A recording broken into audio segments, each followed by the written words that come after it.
Common message में heart attack का symptom क्या है कि सेंट्रल चेस्ट पेन होती है, ओके, उसके साथ it can radiate to right arm. तो हर किसी ड्रग का एक साइड इफेक्ट प्रोफाइल होता है जी, तो जब वो गुब्बी हार्ट की मसल को अचानक से ब्लड सप्लाई बंद हो जाए इसे हार्ट अटैक कहते इसे हार्ट अटैक कहते हैं। जी, लेकिन जो वो सबसेट है जो डायबिटिक हो, उनमें एटिपिकल सिम्टम होते हैं। एटिपिकल मतलब that they are called anginal equivalent. Okay. जानना चाहूँगा कि अक्सर ये भी कहते हैं कि जो कोई ओबीएस होते हैं, हार्ट का मरीज होता है, कि आप एक टाइम स्किप करो।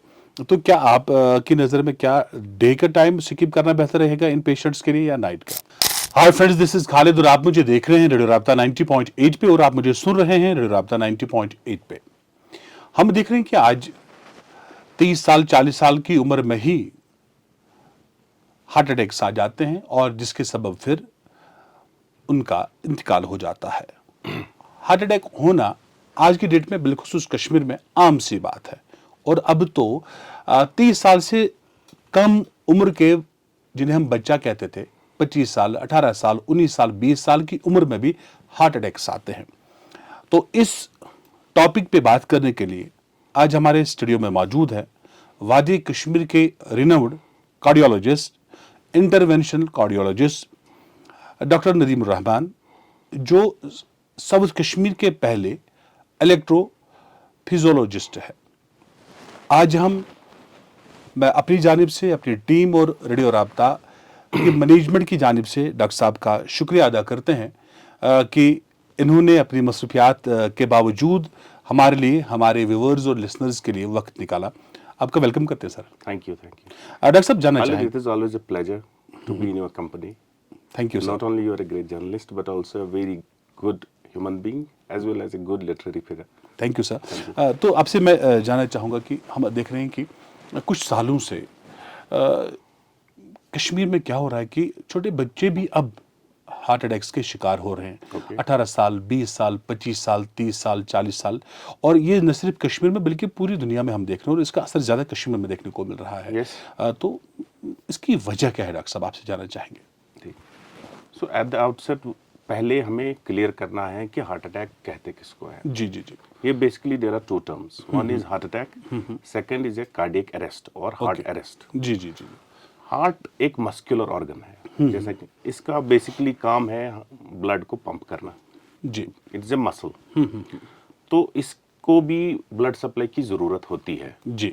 हार्ट की मसल को 3 जो नसें हैं, आर्टरीज है, ब्लड सप्लाई करती है। जी। There are 3 arteries which supply blood to the muscle of the heart. इन नसों में ब्लॉकेज आ जाए अचानक से, सडनली, जी जी। एक होता है ग्रेजुअली ब्लॉकेज का बिल्डअप होना, दूसरा होता है अचानक से बंद हो जाए, जी। 1 नस 2 नस 3 नस, तो इसको हम हार्ट अटैक बोलते हैं। जी। जब भी हार्ट की मसल को अचानक से ब्लड सप्लाई बंद हो जाए इसे हार्ट अटैक कहते इसे हार्ट अटैक कहते हैं। जी। ओके। और इस डिजीज को बोलते हैं coronary artery disease. Okay. Coronary मतलब related to the artery of the heart. Okay. Heart की आर्टरीज का बीमार हो जाना उसको कोरोनरी आर्टरी डिजीज बोलते हैं। जी, जी। ये एक हार्ट की डिजीज है। Second is cardiac arrest. Okay. Cardiac arrest होता है हार्ट का बीटिंग पंपिंग बंद हो जाना। Okay. Heart is just contracting and relaxing, ये अचानक से बंद हो जाए, इसकी गति अचानक से बंद हो जाए, दैट्स कॉल्ड कार्डियक अरेस्ट। और कार्डियक अरेस्ट के बहुत सी वजूहात है, कार्डियक अरेस्ट के बहुत से काजेज है, और हार्ट अटैक भी एक काज है। जी जी जी। तो हम ये समझे कि कार्डियक अरेस्ट एक ब्रॉड अम्ब्रेला टर्म है, बिल्कुल, जिसकी बहुत सी वजूहात है। जी जी। और हार्ट अटैक भी इसकी एक वजह है। ठीक है। सो एट द आउटसेट हमें क्लियर होना चाहिए कि हार्ट अटैक अलग है और कार्डियक अरेस्ट अलग है। तो हार्ट अटैक, जैसा कि आपका क्वेश्चन है कि क्यों कॉमन हो रहा है, जैसे कि हम in cardiology we speak in terms of cardiac risk factors. Okay. हम ऐसे बात करते हैं कि कार्डियक रिस्क फैक्टर क्या है। जी। कार्डियक रिस्क फैक्टर हम ये कहते हैं कि वो फैक्टर जिसकी होने की वजह से एक इंडिविजुअल में हार्ट डिजीज होने का खतरा ज्यादा है। जी। ये एक रिस्क फैक्टर है। इसमें 2 टाइप्स होते हैं। एक तो वो जिनको हम मॉडिफाई नहीं कर सकते, कुछ नहीं कर सकते, जो जेनेटिक होता है, जी। तो we can not do anything. Okay. वो एक जेनेटिक रिस्क होता है। ओके। दूसरा होता है मॉडिफाइबल, ओके, जिनको हम अपने अटेम्प्ट से, अपने मतलब लाइफस्टाइल चेंज करने से, मेडिसिन से, बिल्कुल एटलीस्ट कंट्रोल तो कर सकते हैं, मॉडिफाई कर सकते हैं। जी। उसमें कॉमनेस्ट होता है hypertension, okay, diabetes, okay, cigarette smoking, okay obesity, dyslipidemia. Dyslipidemia मतलब लिपिड कहते हैं फैट को। ओके हमारे खून में जो रोगनियात है, चर्बियात है, बहुत से अकसाम है, बिल्कुल वो जो डिस्लिपिडीमिया होता है, जो खून में चर्बी के बहुत से अकसाम होते हैं, जिसमें एलडीएल होता है, एचडीएल होता है, टोटल कोलेस्ट्रॉल, एल मतलब कोलेस्ट्रॉल के बहुत से अकसाम है, ओके टीजीज है, वीएलडीएल है, आईडीएल है, ये सारे बढ़ जाए ओके तो इनका जब जमाव खून में बढ़ जाता जब है, इनकी मकदार जो ज्यादा हो जाए, एक रेंज से बाहर चले जाए, कहीं ना कहीं तो जाएंगे ही। बिल्कुल यहाँ तो जाएंगे लिवर में बनाएंगे फैटी लिवर, ओके या हार्ट के अंदर में नसों में जम जाएंगे, तो नस को ब्लॉक करेंगे। हाँ, ग्रेजुअली प्लाक बन जाएगा, एथेरोमा बन जाएगा, फिर अचानक से बंद हो जाएगा, दैट्स हार्ट अटैक। बिल्कुल तो ये जो मॉडिफाइबल रिस्क फैक्टर है, तो जिनमें ये रिस्क फैक्टर्स होते हैं उनको हार्ट अटैक होने का खतरा ज्यादा है। ओके और सेकंड, जो आज का हमारा लाइफस्टाइल हो गया है, स्ट्रेस बहुत ज्यादा है। ओके स्ट्रेस जो है, साइकोसोशल स्ट्रेस है, एंजाइटी है, डिप्रेशन है, इससे बॉडी में इन्फ्लेमेशन और ऑक्सीडेटिव स्ट्रेस बढ़ जाती है। ओके इन्फ्लेमेशन मतलब बॉडी के अंदर की नसें हैं, सूजी हुई रहती है, ओके वर्म खसा। हाँ, वर्म खसा, और ऑक्सीडेटिव स्ट्रेस बहुत बढ़ जाती है। ओके उसकी वजह से स्ट्रेस भी एक कॉमन काज है, जो नाउअडेज कॉमन हार्ट अटैक्स हो जाते हैं, वो है। और तीसरी वजह ये है कि एडिक्शन बहुत ज्यादा हो गई है। ओके ऐसे भी मनशियात है जिससे हार्ट की जो रेट है बढ़ जाती है, या हार्ट का पंपिंग बढ़ जाता है। तो यंगस्टर्स में जो हार्ट अटैक होता है, उसमें जो ड्रग एडिक्शन है वो भी एक काज है। तो ये सारा जो है, ये अम्ब्रेला टर्म जैसे हम कहते हैं कि इसमें सारा आ जाता है मेटाबॉलिक सिंड्रोम। अगर आप हमारे असलाफ देखेंगे, हमारे बुजुर्ग जी, थे, जी। उनका खाना सादा था, बिल्कुल तो वो हम they used to go to the agricultural land, बिल्कुल वो मेहनत करते थे। Nowadays agricultural land has been converted into horticultural land. बिल्कुल। मेजॉरिटी आप देखिए या सेब के या तो- बगान या हैं, तो वो भी- residential that's a good colonies sign, में, बट या- लेकिन ये है कि जो एक्टिविटी थी वो कम हो गई। स्क्रीन टाइम ज्यादा है, फोन पे ही रहते हैं, बिल्कुल आउटडोर स्पोर्ट्स, फिजिकल एक्टिविटी बहुत कम है। ऊपर से माशाल्लाह खाते भी हम खूब है, एनर्जी डेंस फूड्स है, कार्ब्स बहुत लेते हैं। ओके शाम को आउटलेट्स पे जाते हैं, पिज्जा खाते हैं, बर्गर खाते हैं, ये चीजें बहुत ज्यादा भरमार हो गई है। तो इसकी वजह से ये डिजीज है, ओके जिनको हम vascular disease, not only heart attack, vascular disease, vasculopathies, okay नसों की बीमारियां, जैसे हार्ट का स्ट्रोक, ब्रेन का स्ट्रोक, ओके पेरिफेरल नसों का स्ट्रोक, जिसको पेरिफेरल आर्टरीज बोलते हैं, वो ज्यादा हो गया है। ओके तो यहाँ पे मैं जानना चाहूँगा कि हम देख रहे हैं कि जहाँ पे आप कह रहे हैं कि हम जो है जंक फूड्स का इस्तेमाल करते हैं, लेकिन उसके साथ साथ हम ये देख रहे हैं कि आज की जो यंग बॉयज़ एंड गर्ल्स हैं, वो फैशन के तई खुद को मतलब वो ना वो एक्टिव रखने के लिए या लुक अपना चेंज करने के लिए बहुत सारे मेडिसिन का भी इस्तेमाल करते हैं। जो जिम जाने वाले बच्चे होते हैं वो ज़्यादा स्टीरॉइड्स लेते हैं, क्या वो भी एक वजह हो सकती है? जो हमारी गर्ल्स है वो भी कुछ ऐसे मेडिसिन लेते हैं, कुछ लोग तो लेते हैं, कुछ गर्ल्स को हमने देखा कि अगर वो पतली है तो थोड़ा बहुत कहते हैं ना कि मोटापा हासिल करने के लिए मेडिसिन लेती हैं,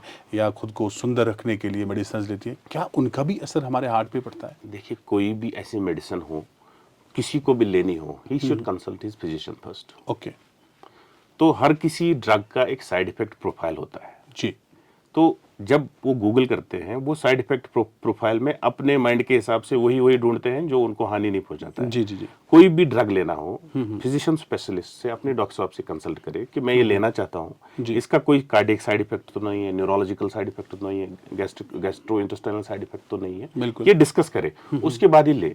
ड्रग कोई भी साइड इफेक्ट्स के बगैर नहीं है। चाहे सिंपल आप पैरासिटामोल ले, उसका भी एक साइड इफेक्ट प्रोफाइल रहता है।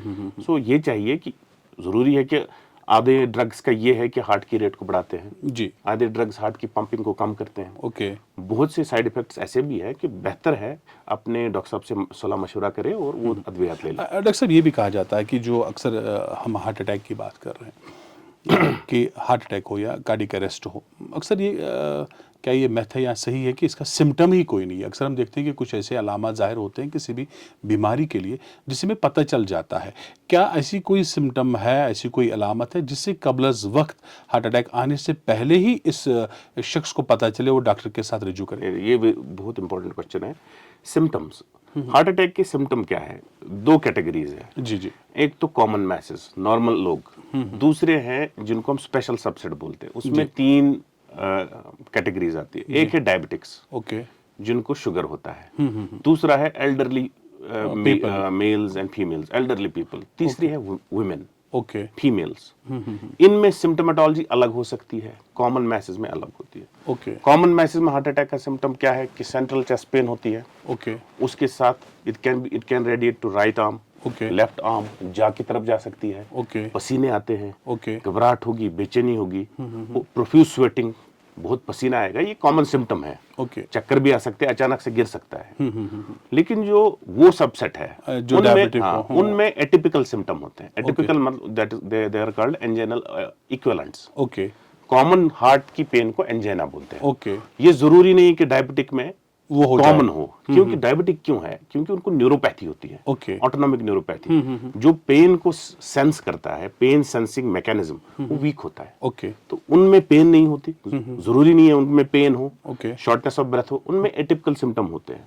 उनको गैस्ट्रिक सिम्टम्स हो सकते हैं, उनको हल्का सा चक्कर आ सकता है, ओके। अचानक से गिर सकते हैं, ओनली पसीने आएंगे, पेन ही नहीं होगी, तो Okay. That can be heart attack also. Okay. Okay. So कोई भी डायबिटिक, कोई भी एल्डरली मेल जिनमें रिस्क, जैसे हमने बात की, जिनमें रिस्क फैक्टर हो, डायबिटीज है, शुगर है, स्मोकर है, ओबेसिटी है, थोड़ा कोलेस्ट्रॉल का बढ़ा हुआ हो, उनको they should be hyper cautious. Okay. And कभी भी ऐसे सिम्टम्स आए, अपने डॉक्टर साहब से सलाह मशवरा करें, कंसल्ट करें और आगे जाए। वो जरूरी नहीं है कि हार्ट अटैक का जो सिम्टम, मेजर सिम्टम है या अलामत है, चेस्ट पेन हो। ओके।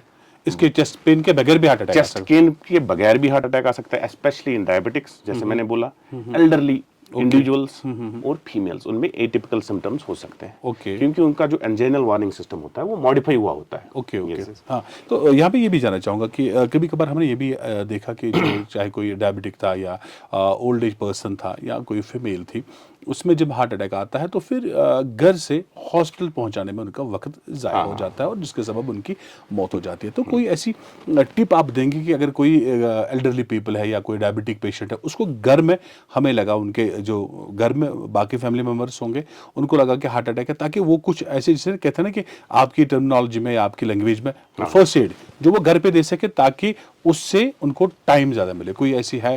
देखो, एक लेवल पे हम ये कह सकते हैं, जो सिंपल जो हमारी ब्लड थिनर होती है, इकोस्प्रिन, ओके। एस्प्रिन, ये एक ब्लड थिनर है, ओके। एंटी प्लेटलेट ड्रग है, ये घर पे रखना चाहिए। ओके।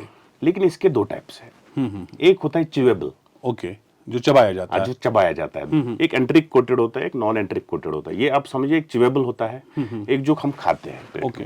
च्यूएबल एस्प्रिन घर पे रखना चाहिए। ओके।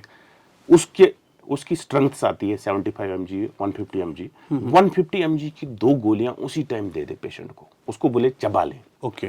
तो ये देखा गया है कि अगर इमीडिएटली वो चबा ले बंदा, उससे मोर्टेलिटी मतलब मौत होने की शरह, it gets reduced by at least 44% if you to antiplatelets. 44% बहुत ज्यादा होता है। ओके। मतलब अगर उसको मौत होनी लाहक है इस मर्ज से, अगर वो एस्प्रिन ले ले, ओके, तो उससे उसका 45% रिस्क कम हो जाता है। अच्छा, इमीडिएटली चबाना चाहिए एस्प्रिन चबाने से। लेकिन कौन सा वाला? Chewable aspirin. Okay. Okay. Okay. ठीक है, ये बहुत इंपॉर्टेंट। और घर पे स्टैटिन भी रखना चाहिए। स्टैटिन मतलब कॉमन है आज, कोलेस्ट्रॉल लोअर करने की दवा है, रोजवास्टैटिन, एस्प्रिन। मगर इसमें भी ये है कि किसी को हार्ट अटैक ना हो, बेहतर है कि जो नियर बाय फैसिलिटी हो वहां पे जाए, इमीडिएटली ईसीजी कराए, डॉक्टर साहब से सलाह मशवरा करे। कार्डियक बायोमार्कर्स होते हैं हार्ट अटैक के टेस्ट, लाइक ट्रॉप-टी है, ट्रॉप-आई है, सीकेएमबी है, वो इमीडिएटली करवाएं। ओके। लेकिन एस्प्रिन की गोली चूंकि हम है घर पे होनी चाहिए। ओके। यहाँ पे मैं आपसे ये भी जानना चाहूँगा कि अक्सर हम देखते हैं कि बहुत सारे पेशेंट्स ने ये भी कहा कि कल जो हमने टेस्ट कराए थे वो ठीक है, इसके बाद 1 महीने बाद जब उन्होंने देखा कि उनको हार्ट अटैक आया, तो अब क्या, बीइंग स्पेशलिस्ट आप ये इस फील्ड बहुत से, इंपॉर्टेंट है तो ना। कितने टाइम के बाद उनको टेस्ट करना चाहिए और कौन कौन से टेस्ट आप प्रेस्क्राइब ये करेंगे? बहुत इंपॉर्टेंट है। मैंने ऐसे इंडिविजुअल्स देखे हैं, मैंने ऐसे individuals in Delhi, I have seen individuals 30 year 40 year के इंडिविजुअल्स जो सब बड़ी प्रोफाइल कर किया हुआ है, टीएमटी कर रहा है वो नेगेटिव है, स्ट्रेस को किया है वो नेगेटिव है, फिर भी उनको महीने में हार्ट अटैक आ जाता है। ये क्यों है? इसका ये है कि हार्ट अटैक होने के, हार्ट डिजीज के 4 स्टेज है। ओके। स्टेज 1 2 3, स्टेज 1 2 3 तक ये सारी चीजें नेगेटिव आ सकती है। ओके। मतलब अंदर में हार्ट की नसों में जो ब्लॉकेज है, Okay. अगर वो 70% भी हो, 70% तक भी नेगेटिव आ सकती है सारी चीजें। ओके। जो ही वो 80% होती फिर है तो positive पॉजिटिव आती है। ईसीजी नॉर्मल भी आ सकता है, टीएमटी नॉर्मल भी आ सकता है। तो इसका मतलब ये है क्या करना चाहिए? बिल्कुल। एक सिंपल टेस्ट है, कोरोनरी कैल्शियम स्कोर।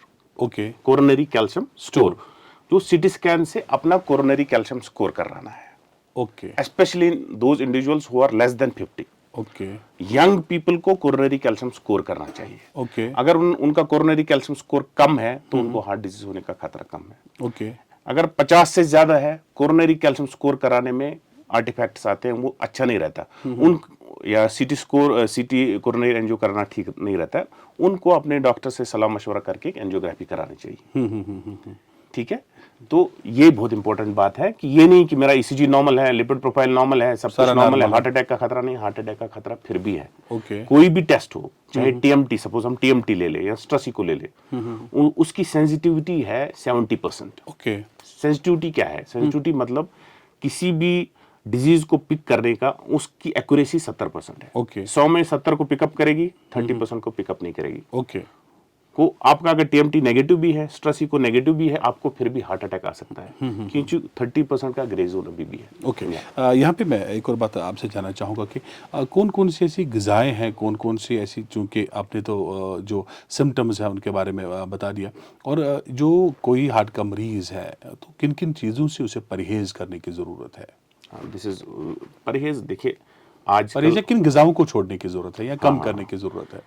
देखो, अगर हमारा, जैसा कि हम बात कर रहे थे before the show, input output का बैलेंस रहे, बिल्कुल जितना हम खाएं उतना हम एक्सपेंड करें, खर्च करें, जी और एक आइडियल, जैसे कि हमारे फूड के कॉन्स्टिट्यूएंट्स होते हैं, कार्बोहाइड्रेट है, प्रोटीन है, फैट है। ओके ठीक है, कार्बोहाइड्रेट कम ले लें। कार्बोहाइड्रेट में दो टाइप होते हैं, एक सिंपल होता है, कॉम्प्लेक्स होता है। ओके सिंपल कार्बोहाइड्रेट होता है जो ही आप खाते हैं ग्लूकोज स्पाइक ब्लड में बढ़ जाती है, लाइक बिस्किट्स है, केक्स है, ये चीजें अवॉइड करनी है। ओके कॉम्प्लेक्स कार्बोहाइड्रेट ले। ठीक है, और कार्बोहाइड्रेट की जो मेजॉरिटी, अगर आप 10 मतलब रोटियां 2-3 लेते हैं तो कम ले लें। ओके फैट्स को कम करें, एक्टिविटी को बढ़ाएं। ओके अक्सर ये भी देखा गया कि जो ये जो ओबेस होते हैं, ओबेस लोगों में हार्ट के जो है हार्ट अटैक होने का खतरा ज़्यादा बताया जाता है, तो उनके लिए आप अगर एडवाइस देंगे ताकि वो ग़िज़ाई चीज़ों से परहेज़ करें, तो क्या? अगेन मैं कह रहा हूँ, कार्बोहाइड्रेट्स को कम करें, वर्कआउट करें, एटलीस्ट 30 मिनट्स ब्रिस्क वॉक, 30 जब रिकमेंडेड है, 5 टाइम्स डेली। ओके 30 मिनट चलना है, 30 to 45 समझ लें। ब्रिस्क वॉक करें। ब्रिस्क वॉक मतलब जिसके करने से आपको थोड़ा सा पसीना आ जाए। हाँ हाँ हाँ 5 दिन, ideally 5 times a week, that should be okay. Okay यानी कि हफ्ते में 5 दिन को, मतलब मिनिमल 7 दिन भी कर सकते हैं, अगर किसी के पास टाइम नहीं है 5 दिन कर ले। 45 मिनट जोर जोर से, तेज तेज से चले, ठीक है। लेकिन चूंकि मेटाबॉलिक सिंड्रोम में अगर जिम जाना चाहें, पहले अपनी डॉक्टर साहब से इवैल्यूएशन कराएं। अचानक से हार्ड मतलब वेट्स नहीं उठाए, ट्रेडमिल पे ज्यादा नहीं दौड़े, क्या पता अंदर से हार्ट की नसों में ब्लॉक हो, वो दौड़ना स्लो हो, क्योंकि आप देख रहे हैं कि हाँ जिम्स में भी डेथ हो रही है। बिल्कुल बिल्कुल बिल्कुल। तो यहाँ पे ये भी जानना चाहूँगा कि अक्सर ये भी कहते हैं कि जो कोई ओबीएस होते हैं, हार्ट का मरीज होता है, कि आप एक टाइम स्किप करो, तो क्या आप की नज़र में क्या डे का टाइम स्किप करना बेहतर रहेगा इन पेशेंट्स के लिए या नाइट का? देखिए, साइंटिफिकली स्पीकिंग में अगेन कह रहा हूँ कि calories should be restricted, calories कम होनी चाहिए। इवनिंग का ये हम कहते हैं कि इवनिंग जैसे कॉन्सेप्ट है इंटरमिटेंट फास्टिंग का। इंटरमिटेंट फास्टिंग होता है, एक कॉन्सेप्ट है 8:16। ओके 16 घंटा वो रहना है, 16 घंटे को आपको फास्टिंग रहना है, मतलब ये भी एक कॉन्सेप्ट है। इस पे भी बहुत सी ट्रायल्स है। शाम के 6 बजे के बाद आपको 6:30 के बाद कुछ नहीं खाना है, सुबह 8 बजे आपके गट को रेस्ट मिलता है, सुबह 8-9 बजे तक फिर आप खा सकते हैं एक विंडो पीरियड में, वो भी है। आइडियली जैसे कि शाम को अगर गट को रेस्ट मिले ठीक रहता है। तो डॉक्टर साहब, चूंकि आप इलेक्ट्रोफिजियोलॉजिस्ट भी हैं, तो आपसे मैं जानना चाहूँगा कि जो अचानक कुछ पेशेंट्स में हार्ट रेट ज़्यादा हो जाती है और जब फिर उनको एबलेशन की भी ज़रूरत पड़ती है, तो ये क्या होती है? आप ये अंदाज़ा लगाते हैं कि हाँ वाकई में इसको एबलेशन की ज़रूरत है? नॉर्मली कॉमन टर्म्स में हार्ट की एक रेट होती है, एक रिदम होती है। ओके हार्ट की रेट जो है, broadly speaking, heart rate, pulse rate 60 से 100 तक होनी चाहिए। ये नॉर्मल हार्ट रेट है। जी जी जी। और एक रिदम होती है। ठीक। नॉर्मल रिदम क्या होती है? हार्ट की जो धड़कन है वो साइनस नोड बनाता है हमारा पेसमेकर, फिर जाता है, स्प्रेड हो जाता है। दूसरा ये होती है नॉर्मल रिदम। एबनॉर्मल रिदम होती है हार्ट की जो धड़कन है कहीं और से आ रही है। जी जी जी। हार्ट के मसल में कोई एबनॉर्मल सर्किट है, ओके, जिसकी वजह से ये धड़कन कहीं और से आ रही है। ठीक ठीक। नॉर्मल धड़कन थी 60 से 100, ये धड़कन 200-250 जा रही है। ओके, या अचानक से कम हो जाती है।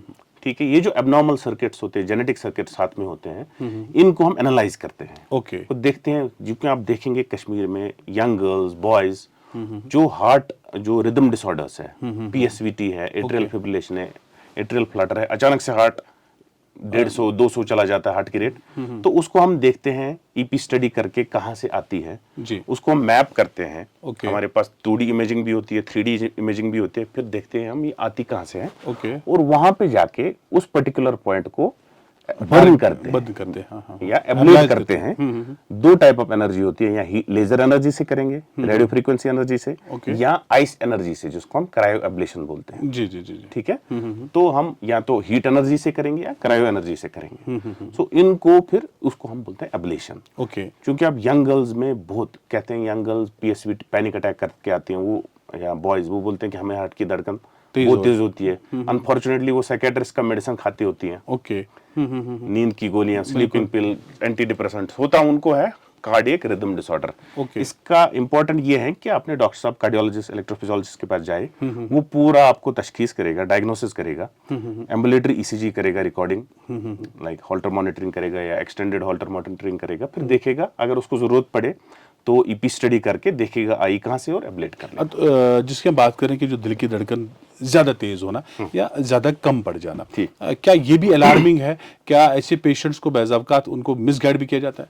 अलार्मिंग है ही। देखिए कॉमन जो होता है, कॉमनेस्ट टाइप ऑफ जिसको हम पीएसवीटी बोलते हैं, पैरोक्सिस्मल सुप्रावेंट्रिकुलर टैकिकार्डिया, अचानक से हार्ट रेट 150-200 तक चली जाती है, तो उसकी वजह से एसोसिएटेड सिम्टम्स कभी हो सकते हैं। चक्कर आके गिर सकता है, कोई बंदा रोड क्रॉस कर रहा है, चक्कर आया, गिर गया, गाड़ी आया, एक्सीडेंट हो गई, या सडनली हार्ट वीक भी अगर कंटिन्यूअसली रहा तो हार्ट वीक हो जाता है, पंपिंग कम हो जाती है, उसको हम बोलते हैं टैकिकार्डिया इंड्यूस्ड कार्डियोमायोपैथी। ठीक है, तो उसको ट्रीट करें। अगर ये ट्रीटेबल है, क्यों नहीं हम बेनिफिट को अवेल करें। This is a treatable entity, consult a specialist. Okay. ठीक है। अगर आपकी बच्ची है, बच्चा है जो कहता है कि मुझे घबराहट बेचैनी होती है, साइकियाट्रिस्ट के पास भी जाए, काउंसलर के पास भी जाए, लेकिन कार्डियोलॉजिस्ट का और इलेक्ट्रोफिजियोलॉजिस्ट इनसे भी कंसल्टेशन ले, हाँ, उनसे सलाह मशवरा करें, देखें। ओके। क्या कश्मीर में हमारी ये जो आप ये जो इलेक्ट्रोफिजियोलॉजिस्ट जो हो रही है, तो क्या ये कश्मीर में हो रही है इस वक्त? कश्मीर में होती है, स्किम्स में होती है, श्रीनगर में प्राइवेट हॉस्पिटल में होती है, लेकिन वो 3D का जो इंटीग्रेटेड अभी फैसिलिटी है वो इन हाउस नहीं है, वो आउटसोर्स करना पड़ता है। लेकिन धीरे धीरे करके ये प्रोसीजर्स भी हो रहे हैं। ओके। जैसे मेट्रोपोलिस में होते हैं, जैसे हम जहां करते हैं वहां तो रेगुलर है, कोई 2-3 केसेस पर डे, तो यहाँ पे अभी भी चूंकि डॉक्टर साहब दिल तो चाह रहा था कि मजीद आपसे बात करें, मजीद जाने, इसी वादे के साथ कि आपको फिर बुलाएंगे, क्योंकि अभी भी जो है ना सवालात खत्म नहीं हुए जो व्यूअर्स जो कि व्यूअर्स ने हमसे कहा था आपसे पूछने के लिए, क्योंकि आपके बारे में तो काफ़ी फ़ोन कॉल्स आए कि आपको बुलाया जाए और हार्ट के हवाले से बात की जाए, हार्ट के बीमारियों के बारे में बात की जाए। तो मैं आपसे ये आखिर में आपसे एक कहते हैं ना कि वो माहिराना मशवरा उन लोगों के लिए जो इस वक्त आपको देख रहे हैं, जो इस वक्त आपको सुन रहे हैं, ताकि हम सेहतमंद रहे, तंदुरुस्त रहे, तवांगर रहे, और ऐसे अमवात जो हो रहे हैं हमारे समाज में आजकल हम देख रहे हैं, ये हमें ना देखने पड़े। देखिए आजकल साइंटिफिक एज है, गूगल एज है, आपके पास स्मार्टफोन्स है, एप्स है, simple you should know your number. 3-4 number अपने पता होने चाहिए जी। क्या नंबर? मेरा बीपी 140/90 से कम रखना है। ओके। ठीक है, नंबर 1। मेरा जो फास्टिंग शुगर है 100 से कम होना चाहिए। ओके। मेरा जो HbA1c है, शुगर के 3 महीने वाला कंट्रोल का टेस्ट 6.5 और 6.5 से कम होना चाहिए। ओके। कोलेस्ट्रॉल स्पेशली, कोलेस्ट्रॉल मेरा स्पेशली LDL कोलेस्ट्रॉल 100 से कम होना चाहिए। ओके। ये 5। मेरा जो BMI है 25 से कम होना चाहिए। ये 5-6 नंबर्स जो ये आपके हाथों में है। अगर ये इस रेंज के कम रहे, आप मतलब रिलेटिवली सेफ हो। और साथ साथ जो बुरी आदत है, स्मोकिंग, उसको अवॉइड करना है। एडिक्वेट स्लीप, एटलीस्ट 8 घंटा स्लीप, बॉडी को रेस्ट दे, ऑक्सीडेटिव स्ट्रेस कम हो जाए। ये नहीं कि रात भर फोन पे लगे रहे, स्क्रीन टाइम, उससे थोड़ा सा रेस्ट दे बॉडी को। ये देखा गया है जो कम सोते हैं उनमें हार्ट अटैक के चांस ज्यादा है। ओके। ठीक है। अपने बच्चे जो हैं, चाहे आप किसी रिलीजन से बिलोंग करते हो, हिंदू है, मुस्लिम है, क्रिश्चियन है, सम सॉर्ट ऑफ मेडिटेशन कराएं। ओके। अगर मुस्लिम है तो नमाज पढ़े, अपने रिलीजन से जोड़े। हिंदू है, अपने मंदिर में जाए, मेडिटेशन करे, ये करें, मतलब अपने जो रिलेवेंट है उसके हिसाब से मेडिटेशन, कोई बायोफीडबैक टेक्निक करे, वो सिगरेट स्मोकिंग को अवॉइड करे, वेट को मेंटेन करे। These are the things which we can do. और जो जेनेटिक रिस्क है उसके बारे में हम अभी कुछ नहीं कर सकते। चलिए डॉक्टर साहब, आपका बहुत बहुत शुक्रिया। इसी वादे के साथ के फिर होगी आपके साथ मुलाकात, और आज के शो के बारे में आपके कमेंट्स क्या हैं, और क्या आपके पास भी कोई ऐसा क्वेश्चन है जो आप डॉक्टर साहब से पूछना चाहते हैं, तो आप वो कमेंट्स में ड्रॉप कर सकते हैं। और ताकि नए एपिसोड में जब हम डॉक्टर साहब को दावत देंगे तो यकीनन उस वक्त आपका जो सवाल होगा वो हम डॉक्टर साहब से पूछ सकते हैं। इस वक्त के लिए हम यही कहेंगे कि डॉक्टर साहब, आपका बहुत बहुत शुक्रिया। एक बार फिर मैं अपनी टीम और मैनेजमेंट की जानिब से आपका बहुत शुक्रिया अदा करता हूं कि आपने इतनी मसरूफियात के बावजूद यहाँ पे तशरीफ़ लाए और हमें वक्त दिया। आपका बहुत बहुत शुक्रिया, और इसी उम्मीद के साथ कि आप देखते रहे, सुनते रहिए रेडियो राब्ता 90.8, दिल से दिल तक।